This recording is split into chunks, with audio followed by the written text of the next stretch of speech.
Admiral Kexthor looked at the small blue planet on his screen. Earth hung in space like a tiny marble, spinning slowly in the darkness. He had seen many worlds before this one. Most of them were now ash and dust. This one would be no different. "These humans think they can tell us what to do," he said to his officer. His voice made a clicking sound when he spoke. "They send us messages about peace and staying away from their space. How funny." The alien admiral stood tall on the bridge of his ship, the eternal dominance. Around him, his crew worked at glowing panels. Outside the ship's windows, space was filled with other vessels. 200 ships waited for his command. Each one could destroy a planet if he wanted. Kexthor had ruled space for a long time. His people, the Zephyrians, had taken over world after world for 300 years. No one had ever stopped them. No one had even tried to fight back in any real way. When the Zephyrians came, people ran or died. That was how things worked in the galaxy. "Show me their fleet again," he ordered. The screen changed to show Earth's ships. Kexthor counted them slowly. 47 vessels. They looked small and weak compared to his mighty warships. Some of them appeared to be cargo ships that humans had put guns on. Others looked like they were built for science, not fighting. "Pathetic," Kexthor said with a laugh. "We could destroy them all in 1 hour." On Earth, Captain Jake Morrison sat in his command chair aboard the UES Defender.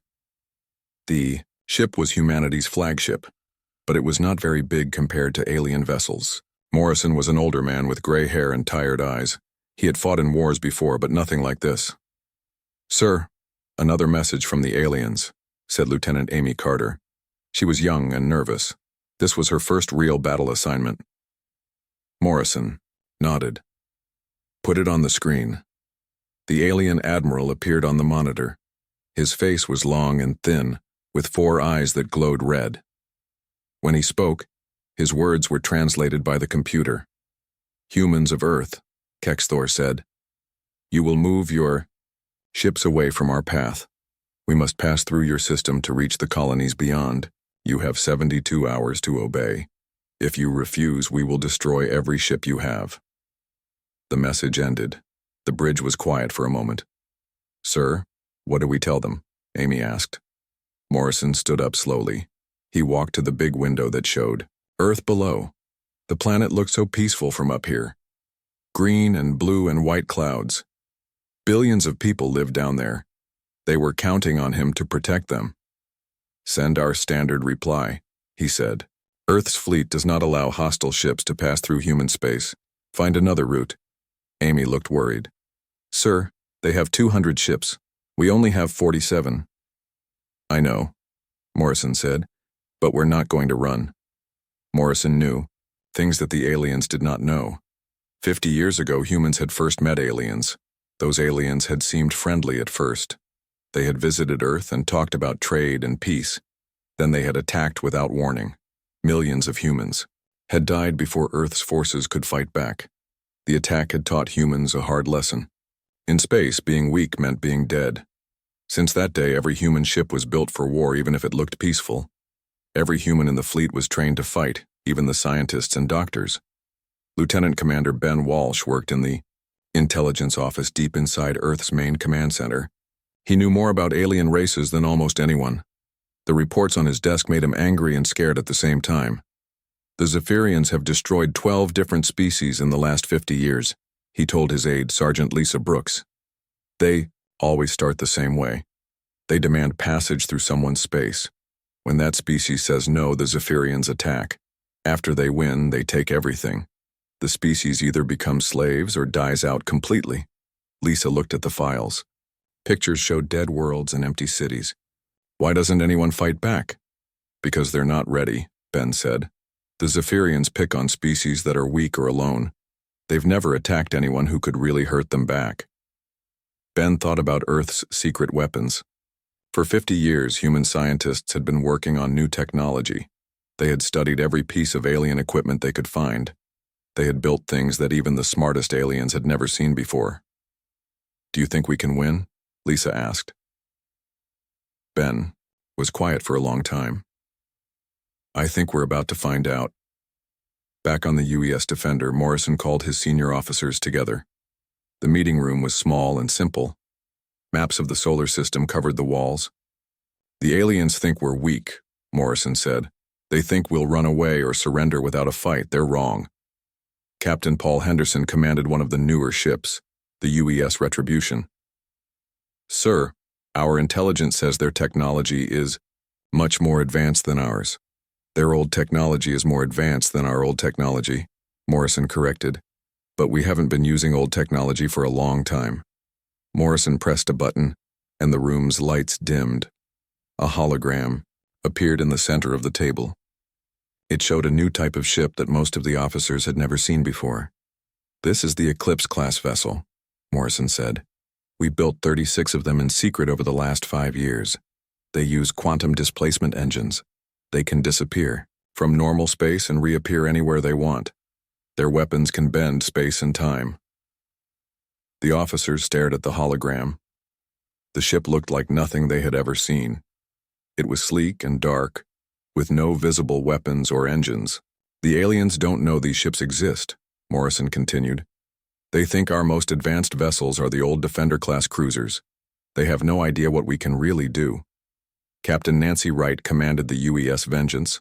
She was known for being brave and smart in battle. "What's the plan, sir?" Morrison smiled for the first time in days. "We're going to teach the galaxy a lesson. We're going to show them what happens when you threaten Earth." On his flagship, Admiral Kexthor received Earth's reply. He read it twice, then laughed out loud. "They refuse," he told his crew. "These primitive humans actually think they can fight us." His tactical officer looked nervous. "Sir, perhaps we should scan their ships more carefully. Our intelligence might be out of date." Kexthor waved his hand dismissively. "Nonsense. We know everything about human technology. They still use fusion reactors and chemical rockets. Their weapons are barely better than throwing rocks." What Kexthor did not know was that human ships had been built to look old and simple on the outside. The real technology was hidden deep inside behind shields that blocked alien sensors. The countdown began. 72 hours until the deadline. 72 hours until the galaxy learned a new rule. Morrison stood on his bridge watching Earth turn slowly below. "All ships, begin final preparations," he ordered. "In 3 days, we remind the universe why there's only one rule that matters. Out here." Amy Carter looked at her captain with worry and hope mixed together. "Sir, what is that rule?" Morrison's eyes were hard as steel. "Don't cross Earth's fleet." Admiral Kexthor felt good as his ships moved closer to Earth's solar system.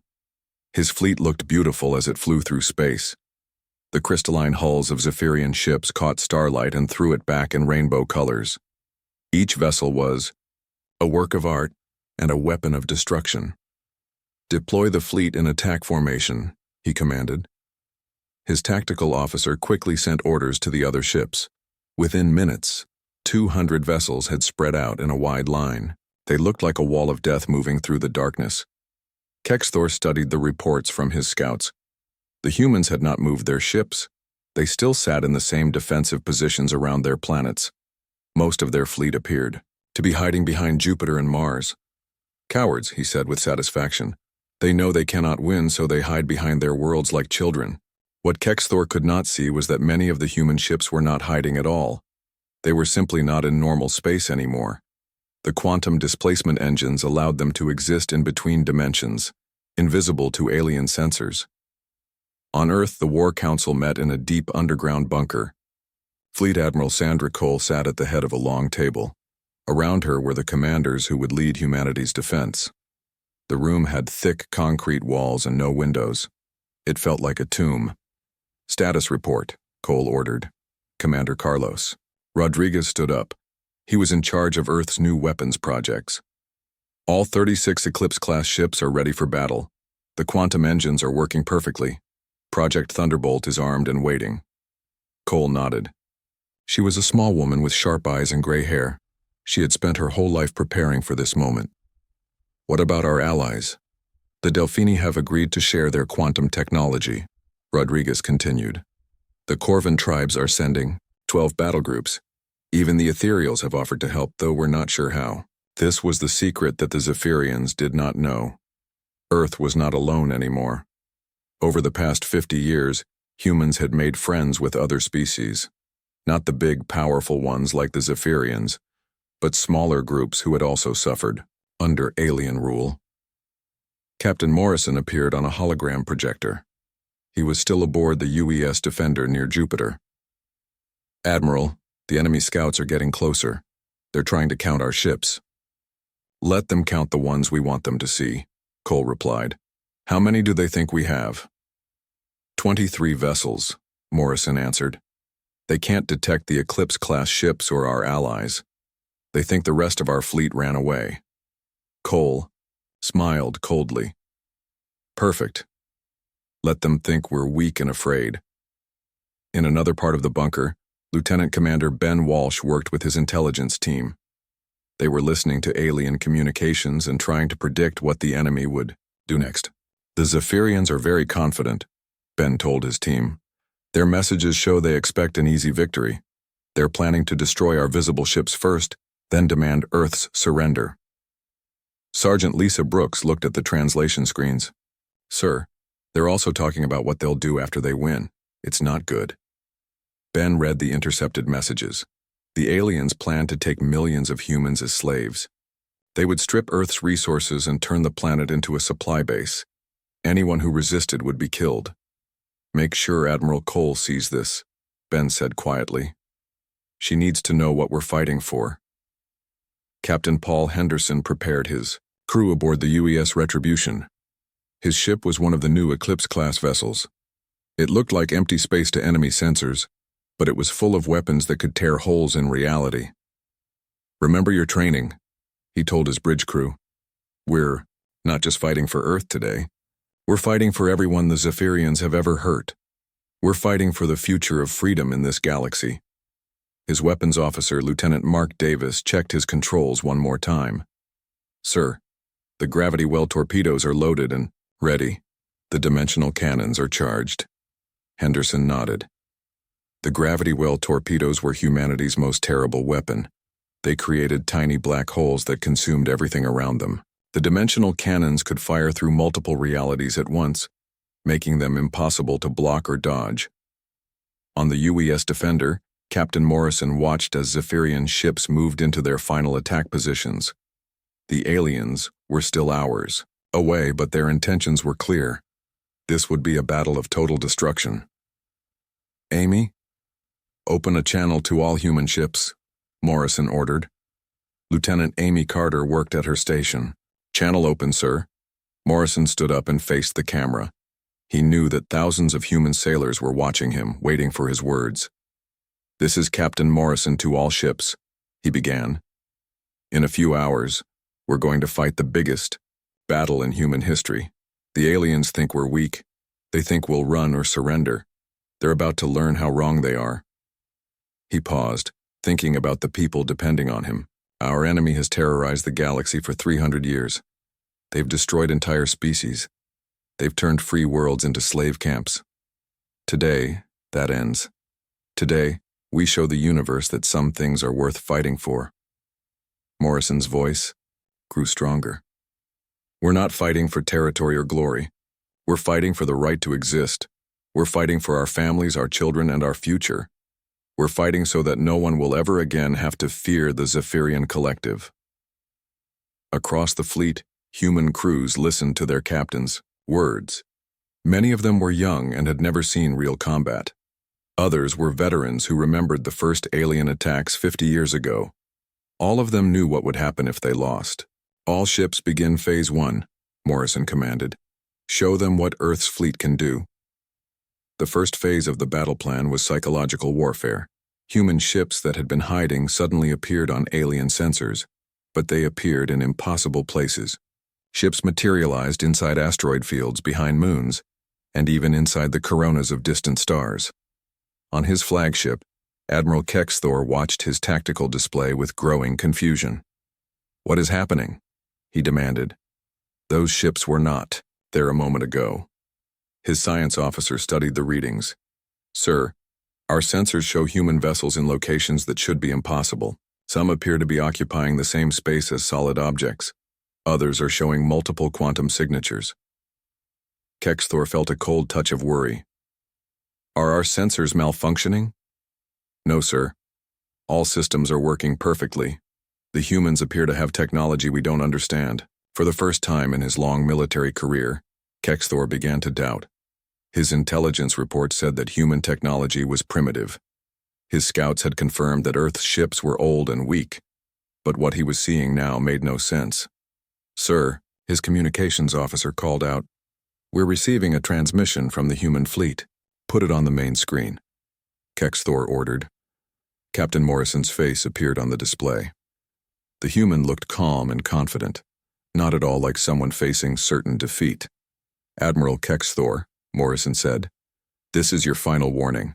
Leave our space now and you will be allowed to go in peace. Continue your attack and you will discover why there is only one rule in this galaxy that truly matters." Kexthor's 4 eyes glowed with anger. "And what rule is that, human?" Morrison's smile was cold as winter. "Don't cross Earth's fleet." The Ike transmission ended. Kexthor stared at the empty screen for a long moment. "Sir," his tactical officer said nervously, "perhaps we should consider retreat. Something is not right here." Kexthor straightened his shoulders. He had never retreated from any battle. He would not start now, especially not because of primitive. "Humans, all ships begin the attack," he commanded. "Destroy every human vessel you can find. Show them the price of defying the Zephyrian Collective." His fleet surged forward, 200 ships moving toward what they thought would be an easy victory. They had no idea that they were flying into the most sophisticated trap in galactic history. In the darkness of space, 36 Eclipse-class ships waited like invisible predators. Around them, allies from a dozen species prepared for battle. And on Earth, billions of humans looked up at the stars and prayed that their defenders would be strong enough to protect them. The greatest battle in the history of the galaxy was about to begin, and the Zephyrians had no idea what was coming. For them, the first shots of the battle came at exactly 0800 hours Galactic Standard Time. Admiral Kexthor had ordered his front ships to fire on the human defensive line near Mars. The Zephyrian plasma cannons lit up space with brilliant blue fire. Each blast was hot enough to melt through 12 meters of the strongest metal known to the galaxy. The plasma struck human ships with deadly accuracy. Kexthor watched his tactical display with satisfaction, expecting to see the enemy vessels explode into pieces. Instead, something impossible happened. The human ships absorbed the hits and kept flying. Not only did they survive, but they began to glow with a strange light. Then they fired back with weapons that made no sense.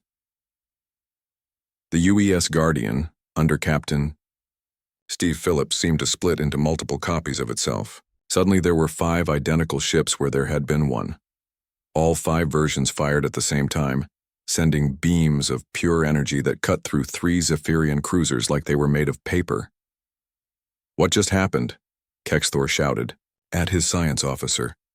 The alien officer stared at his instruments in terror.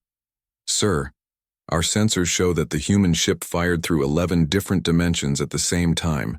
Our shields couldn't even detect the attack until it was too late." Kexthor felt his confidence cracking. This was not supposed to happen. Humans were supposed to be weak and primitive. Their ships should have been destroyed in the first minutes of battle. On the UES Defender, Captain Morrison watched the tactical display with grim satisfaction. The first phase of the battle plan was working perfectly. "All ships, initiate Protocol 7, he commanded. Across the human fleet, quantum displacement engines came online. Ships that had been visible suddenly vanished from normal space. Then they reappeared in places that should have been impossible. The UES Vengeance, commanded by Captain Nancy Wright, materialized inside the hangar bay of a massive Zephyrian dreadnought. The alien crew had no time to react before Wright fired a gravity well torpedo. The weapon created a tiny black hole that grew rapidly, consuming the enemy ship from the inside out. Captain Paul Henderson led the most daring attack of the battle. His ship, the UES Retribution, appeared directly above a group of 5 Zephyrian cruisers. But instead of firing normal weapons, Henderson activated the dimensional cannon. The cannon fired a beam that existed in multiple realities at once. It passed through the enemy ship's shields as if they weren't there, because in some dimensions they weren't. The 5 cruisers simply ceased to exist, their atoms scattered across parallel universes. Admiral Kexthor watched in growing horror as his carefully planned formation fell apart. Human ships were appearing everywhere, striking from impossible angles, then disappearing before his forces could respond. "Order all ships to fall back to defensive formation," he commanded. "Send a priority message to collective command. We need reinforcements immediately." His communications officer worked frantically at his controls, then looked up with panic in his 4 eyes. "Sir, our long-range communications are being blocked. Some kind of quantum interference is jamming all our signals." "What do you mean, blocked?"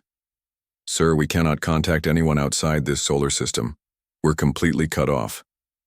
This was part of humanity's plan. Earth scientists had learned to create isolated pockets of space-time where faster-than-light communication was impossible. The Zephyrian fleet was trapped, unable to call for help or retreat to hyperspace. Captain Morrison opened a channel to the entire alien fleet. "Admiral Kexthor, this is Captain Morrison of Earth's fleet. You were warned. You chose to ignore that warning. Now you're going to learn why there's only one rule that matters in this galaxy." Kexthor tried to respond, but Morrison cut the transmission. The human captain was not interested in conversation anymore. Lieutenant Amy Carter, monitoring Zephyrian communications, heard increasing panic among the alien crews. "Sir, multiple enemy ships are trying to surrender. They're broadcasting surrender codes and powering down their weapons." Morrison's face was like stone. Too late. They had their chance to leave peacefully. They chose war instead.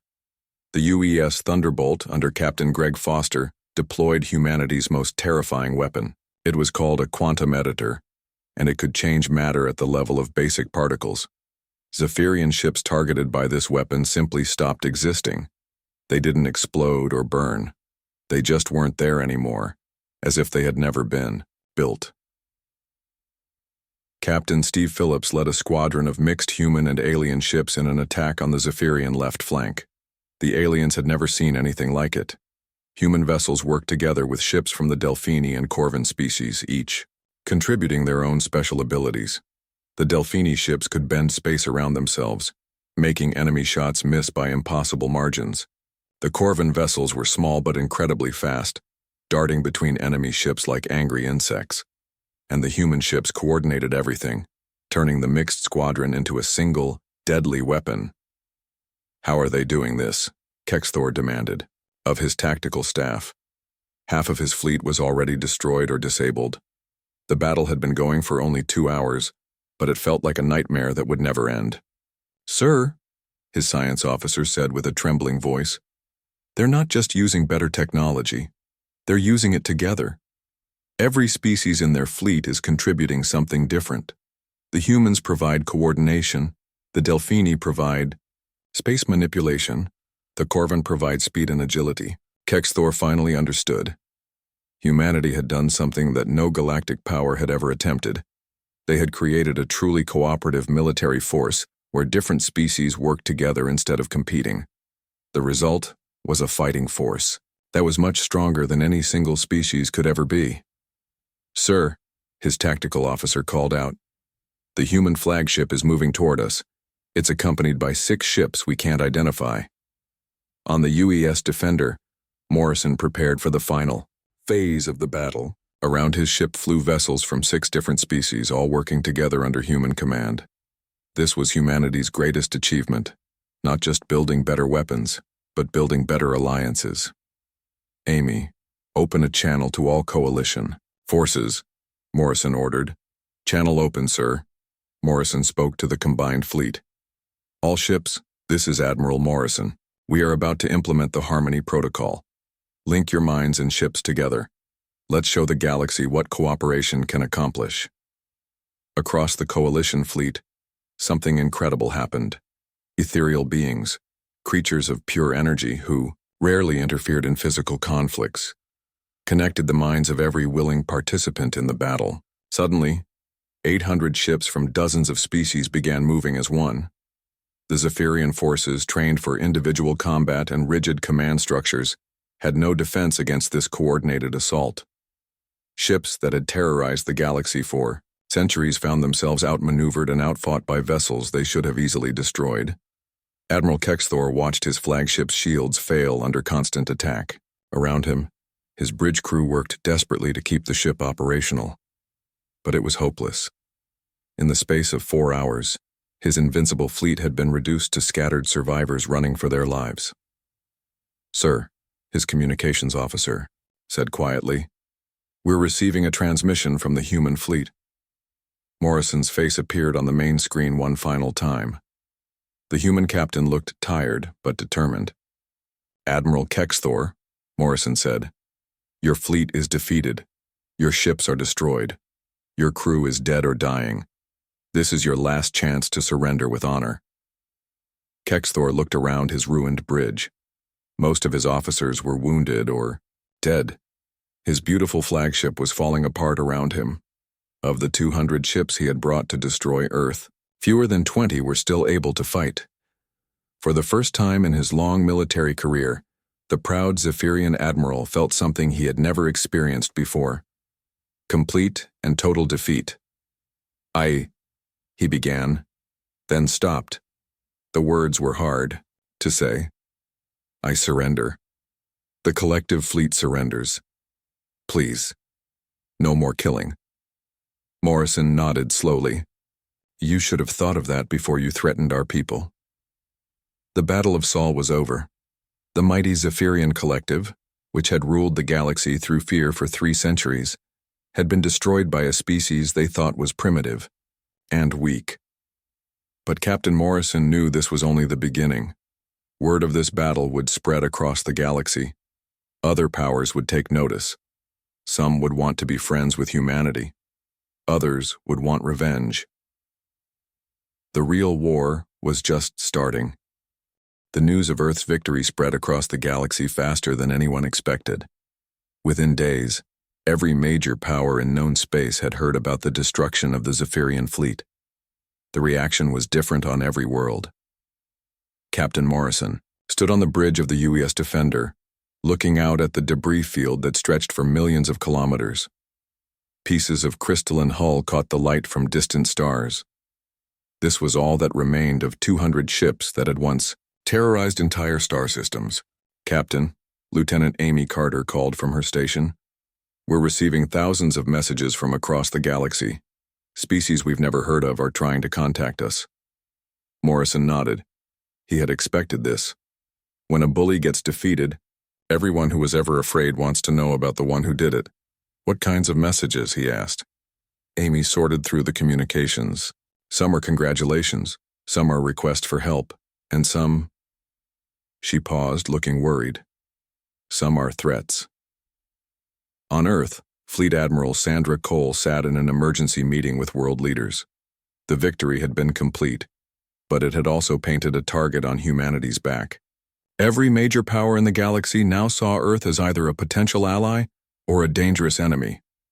"The hegemony has sent a diplomatic message," reported Foreign Minister David Clark. "They want to meet with our representatives to discuss mutual interests." Cole frowned. The hegemony controlled over 1,000 star systems in the galactic core. They were one of the few powers that could actually threaten Earth if they wanted to. "What about the others?" she asked. "The Star Court is demanding we explain our illegal weapons to their tribunal," Clark continued. "The Void Runners are offering to buy our quantum displacement technology, and there are dozens of smaller species asking us to help them fight their own oppressors." Cole leaned back in her chair. 50 years ago, humanity had been alone and weak. Now they were suddenly one of the most important powers in the galaxy. It was not a comfortable feeling. Commander Carlos Rodriguez brought more troubling news.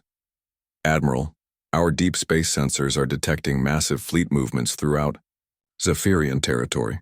The surviving leaders of the collective are calling for revenge. They're gathering every ship they can find." "How many ships?" Cole asked. Our best estimate is 5,000 vessels, maybe more. The room fell silent. Earth's entire fleet numbered less than 200 ships, even counting the new vessels currently under construction. They'll want to make an example of us, Cole said quietly. If they can destroy Earth, it will prove that their defeat was just a fluke. Lieutenant Commander Ben Walsh, head of intelligence, had been studying reports from across the galaxy. What he found both encouraged and worried him. "Admiral," he told Cole, "the Zephyrian defeat has triggered uprisings on dozens of worlds. Species that have been enslaved for centuries are fighting back. The Collective's empire is falling apart." "That's good news," Cole replied. "Yes, but it also means they're desperate. Desperate enemies do stupid things. They might try to destroy Earth even if it costs them everything." Ben showed her intelligence reports from Zephyrian space. Their leaders are blaming their defeat on impossible human technology and cowardly tactics.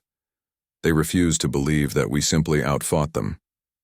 Meanwhile, Captain Paul Henderson was leading a reconnaissance mission to the edge of the solar system.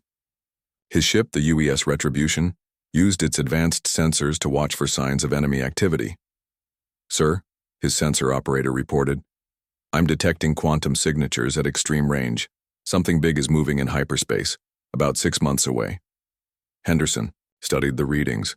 The signatures were massive, suggesting a fleet of unprecedented size.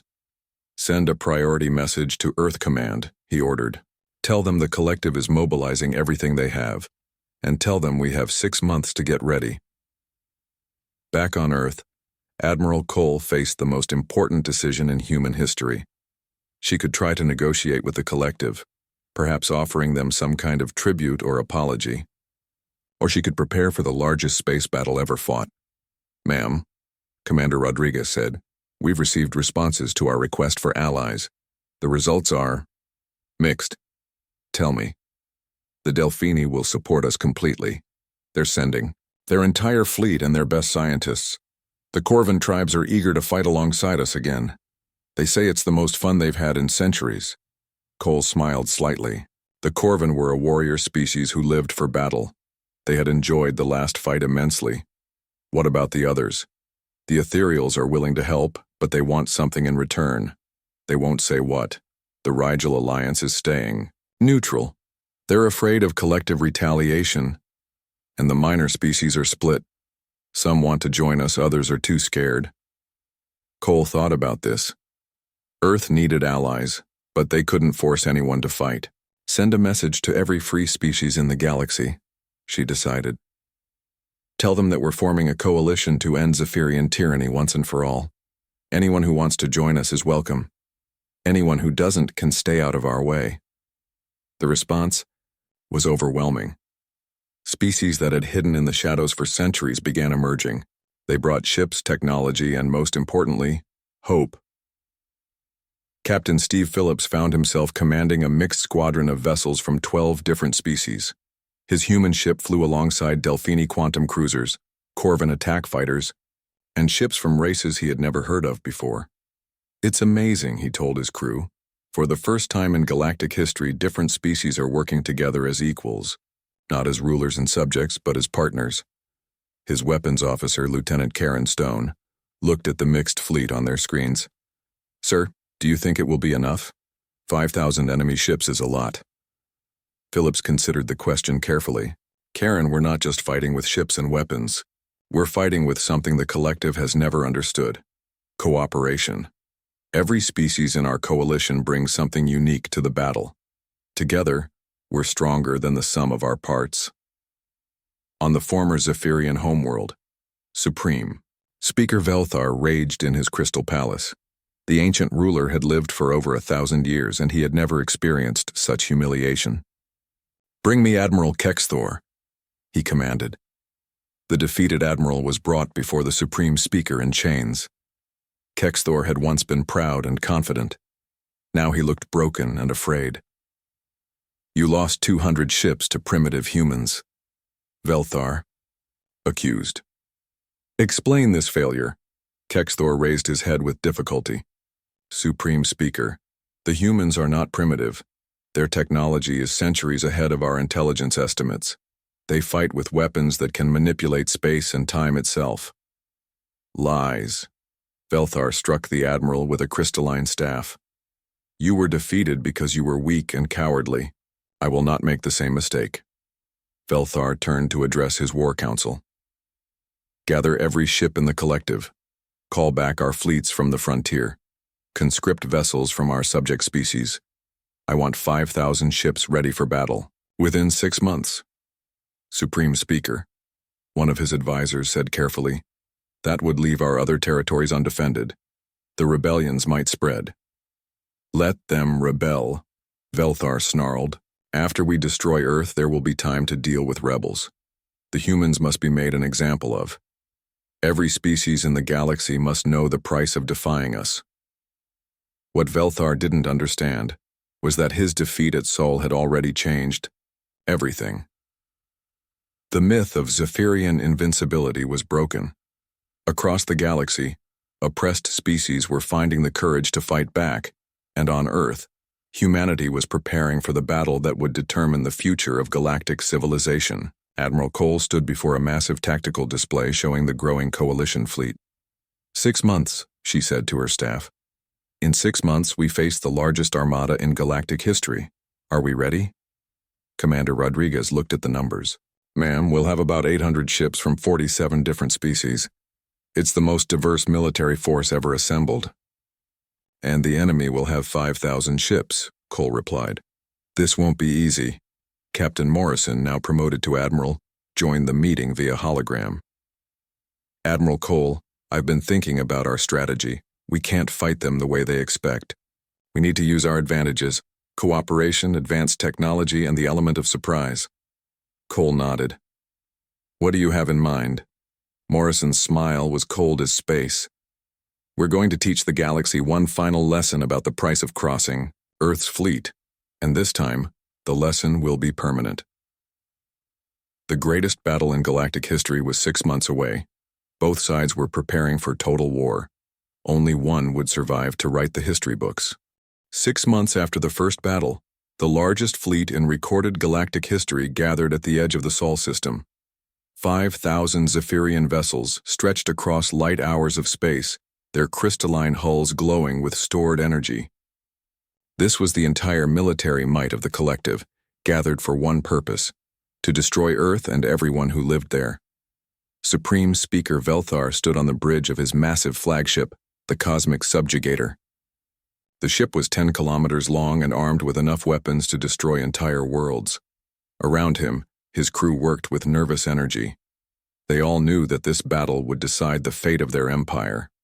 Today, Velthar announced to his fleet, we restore the natural order of the galaxy. We show every species what happens when they dare to challenge Zephyrian rule. The humans will be made an example that will be remembered for 1,000 years. Opposing the Zephyrian armada was a force that looked small by comparison. Admiral Morrison commanded 800 ships from 47 different species. The coalition fleet was a mix of human vessels, Delphini quantum cruisers, Corvin fighters, and ships from dozens of races that had never worked together before. All coalition forces, Morrison broadcast across the fleet. Today we don't fight for territory or glory. We fight for the right of every thinking being to live free from fear. Today, we end the age of tyranny forever. The battle began unlike any conflict in galactic history. Instead of the traditional long-range exchange of fire, humanity used a strategy that military schools would study for centuries. The coalition fleet scattered into thousands of small groups, each using quantum displacement technology to strike at multiple points at once. Captain Nancy Wright, commanding the massive UES Liberation, led the first wave. Her ship, along with the U-12 Delphini cruisers, materialized inside the Zephyrian formation. What happened next would be called the Great Unraveling by military historians. Every shot fired by the coalition forces seemed to trigger chain reactions throughout the enemy fleet. Human weapons created quantum resonances that disabled Zephyrian shields. Delphini spacebenders caused enemy ships to collide with each other. Corvin fighters moved so fast they appeared to be in multiple places at once.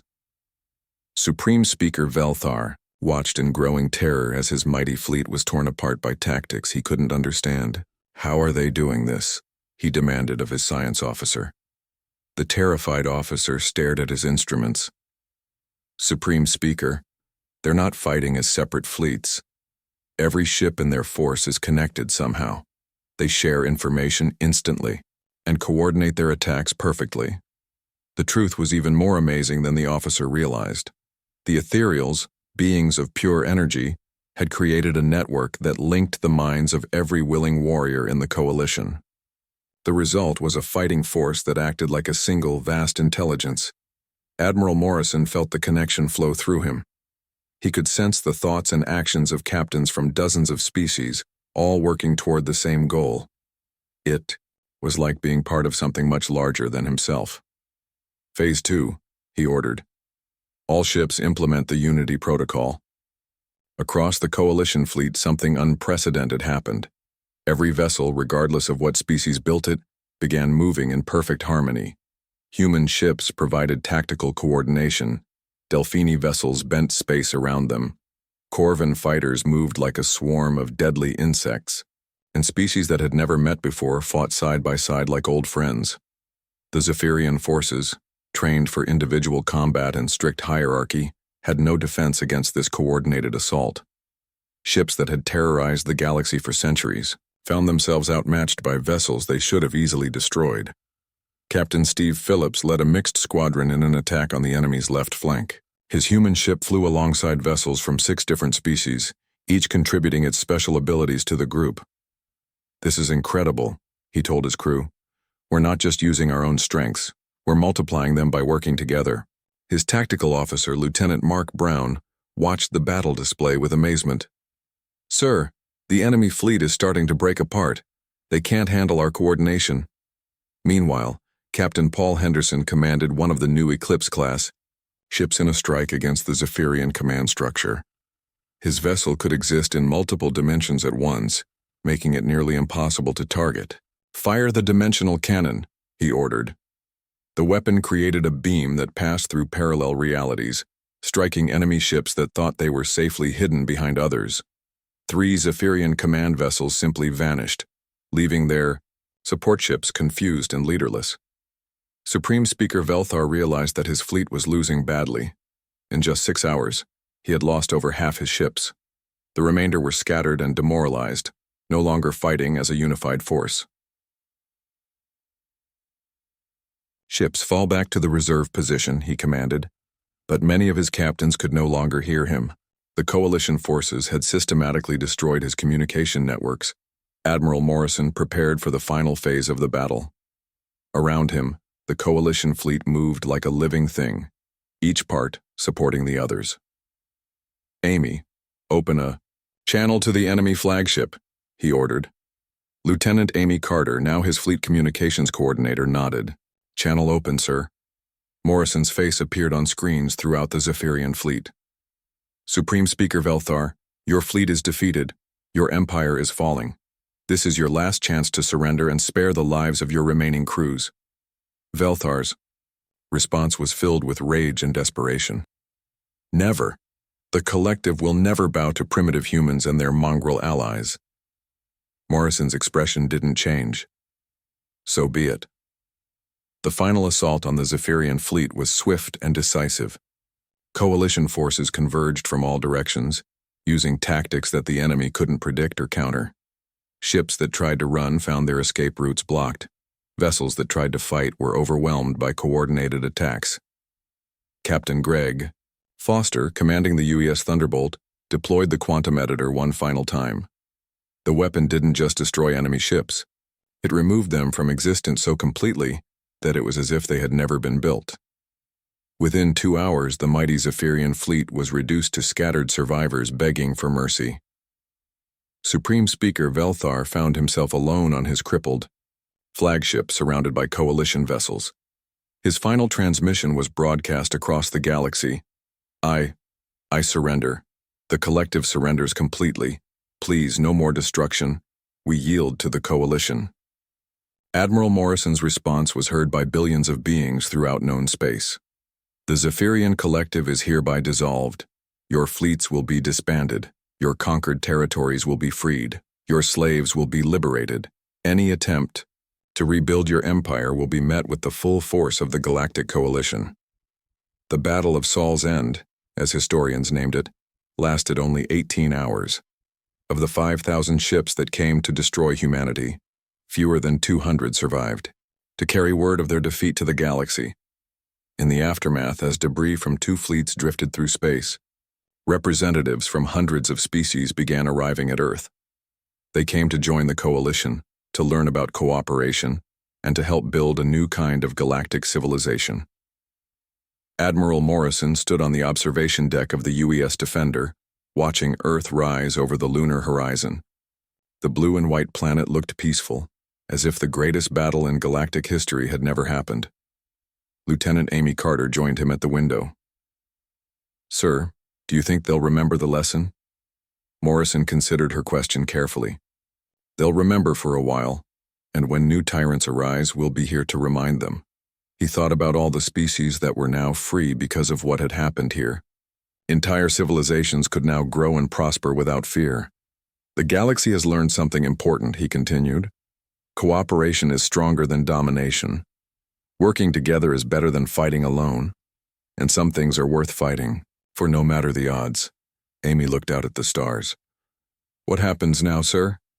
Morrison smiled. "Now we build something better. A galaxy where every species can grow and learn and explore. A place where strength comes from helping each other, not hurting each other." Years later, when young beings across the galaxy learned their history, they would hear about the small blue world that stood against tyranny and won. They would learn about humans who proved that the weak could become strong when they stood together. And in the depths of space, patrol ships bearing the symbol of the Galactic Coalition would keep the peace, making sure that never again would any species face extinction at the hands of those who believed might made right. The rule remained the same: don't cross Earth's fleet. But now it meant something different. It wasn't a threat anymore. It was a promise of protection for all who loved freedom. The age of tyranny was over. The age of cooperation had begun. And it all started with one simple lesson. When good people work together, they can overcome any evil, no matter how powerful it seems. The galaxy would never be the same. And that was exactly what humanity had hoped for.